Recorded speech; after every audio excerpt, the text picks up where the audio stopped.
پیارے ناظرین محترم، اس ویڈیو میں ہم آپ کو بتائیں گے یہ ایسا واقعہ جس کو سن کر آپ حیران ہو جائیں گے۔ یہ واقعہ ہے ایک بدکار شوہر کو اللہ والے کی نصیحت کا۔ اس واقعے کو مکمل طور پر سمجھنے کے لیے اس ویڈیو کو آخر تک ضرور دیکھیں۔ پیارے ناظرین محترم، کسی زمانے میں ایک شخص بہت زیادہ غریب تھا اور اس نے غریبی کی حالت میں شادی کی۔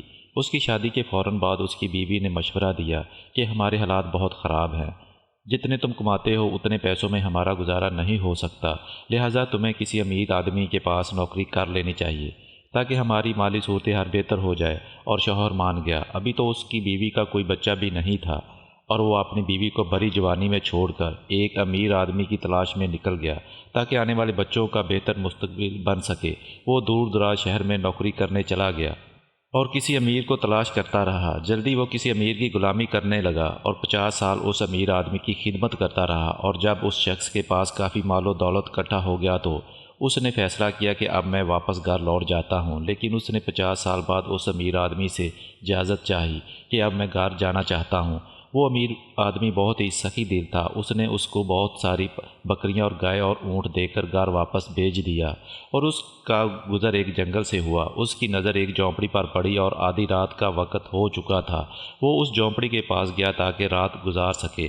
جب وہ اس جھونپڑی کے پاس گیا اور وہ کیا دیکھتا ہے، اس میں ایک درویش بیٹھا ہوا ہے، اور اس نے اس درویش سے اجازت چاہی اور ایک رات ٹھہر گیا۔ اور اس آدمی نے اس درویش سے درخواست کی، آپ بہت اللہ والے اور درویش لگتے ہیں، کیوں نہ آپ مجھے نصیحت کر دیں؟ وہ درویش کہنے لگا، میں نصیحت کر دوں گا، لیکن میں نصیحت کرنے کی قیمت وصول کروں گا۔ اور جب اس نے قیمت پوچھی تو درویش کہنے لگا کہ ہر نصیحت کے بدلے میں ایک اونٹ لوں گا۔ اور وہ آدمی بولا کہ میں بہت زیادہ مالدار ہوں اور اللہ تعالیٰ نے مجھے بہت کچھ دیا ہے، نصیحت مل جائے تو اونٹ کی بات نہیں۔ اور اس آدمی نے قیمت وصول کی، اور بزرگ نے نصیحت کی کہ جب بھی آسمان میں تارے ایک لائن میں دیکھو تو فوراً کسی پہاڑ پر چلے جانا تو سیلاب آئے گا۔ اس شخص نے کہا، یہ نصیحت میرے کسی کام کی نہیں ہے، مجھے کچھ اور نصیحت کی جائے۔ وہ درویش کہنے لگا، نئی نصیحت کی نئی قیمت ہوگی۔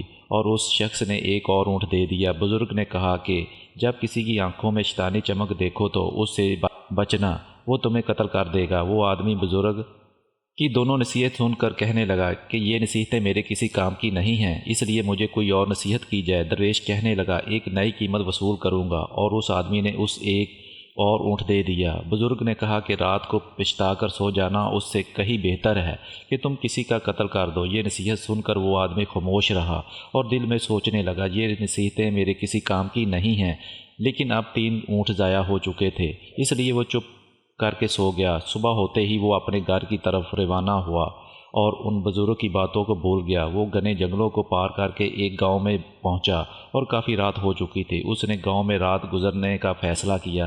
رات کو سونے سے پہلے اس نے آسمان کو دیکھا تو تمام ستارے ایک لائن میں دیکھ کر اس بزرگ کی وہ نصیحت یاد آ گئی۔ اس نے گاؤں میں شور مچانا شروع کر دیا کہ گاؤں والوں یہاں سے چلے جاؤ، سیلاب آنے والا ہے۔ کسی بھی گاؤں والے نے اس کی بات پر یقین نہیں کیا اور لوگ اس کا مذاق اڑانے لگے۔ اور جب گاؤں والوں نے اس کی بات نہ مانی اور اس نے اپنا سامان اٹھایا اور اوپر پہاڑ پر لے گیا اور وہاں پر سو گیا۔ جب صبح ہوئی تو اٹھا کے دیکھا کہ نیچے سیلاب آ چکا ہے، سارے گاؤں والے ڈوب چکے تھے۔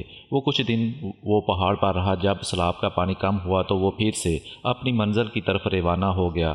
وہ ایک گاؤں میں پہنچا، وہاں پر اس نے ایک شخص کے ہاں قیام کیا جو باتیں کرنے کا اچھا معلوم ہوتا تھا، لیکن اس کی آنکھوں میں وہ شیطانی چمک دیکھ کر وہ چونک گیا۔ اسی وقت اس شخص کو ان بزرگ کی نصیحت یاد آ گئی، جب کسی شخص کی آنکھوں میں شیطانی چمک دیکھو تو اس سے بچ کر رہنا، وہ تمہیں قتل کر دے گا۔ رات میں اسی کشمکش میں اسے نیند نہ آئی اور وہ اٹھا، بستر کو اسی انداز میں پھیلا دیا کہ معلوم ہوتا تھا کہ کوئی یہاں پر سویا ہوا ہے۔ اور وہ آدمی آیا، اس کے لیے ہاتھوں میں ایک خنجر پکڑا ہوا تھا۔ آتے ہی اس نے بستر پر خنجر مارنا شروع کر دیا۔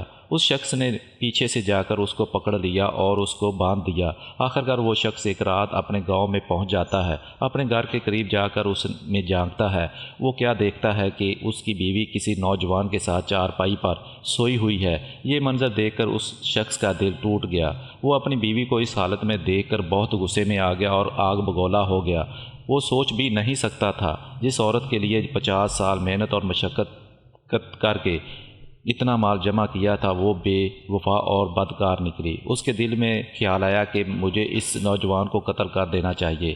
قتل کا ارادہ کرتے ہی اس کو اس درویش کی وہ نصیحت یاد آ گئی کہ کبھی قتل کر کے سونا اور پچھتا کر سو جانا، اور وہ سوچتا ہے کہ پہلی والی بھی نصیحت کام کر گئی ہے اور دوسری نصیحت نے بھی میری جان بچا لی ہے، لہٰذا وہ وہاں سے چلا جاتا ہے اور گاؤں کے باہر رات گزارتا ہے۔ جب صبح ہو گئی تو اس نے سوچا کیوں نہ گاؤں والوں سے اپنا حال دریافت کرو۔ جیسے ہی وہ گاؤں میں جاتا ہے اور اپنا حال لوگوں سے دریافت کرتا ہے تو گاؤں والے بتاتے ہیں کہ وہ شخص بہت غریب تھا اور برسوں پہلے روزی روٹی کے لیے کہیں دور چلا گیا اور اب تک واپس نہیں آیا، اور اس نے مزید اپنے بارے میں دریافت کیا کہ اس کے جانے کے بعد اس کا کوئی بچہ بھی ہوا تھا، تو گاؤں والوں نے بتایا کہ اس کے ہاں چند ماہ بعد ایک لڑکے کی پیدائش ہوئی تھی۔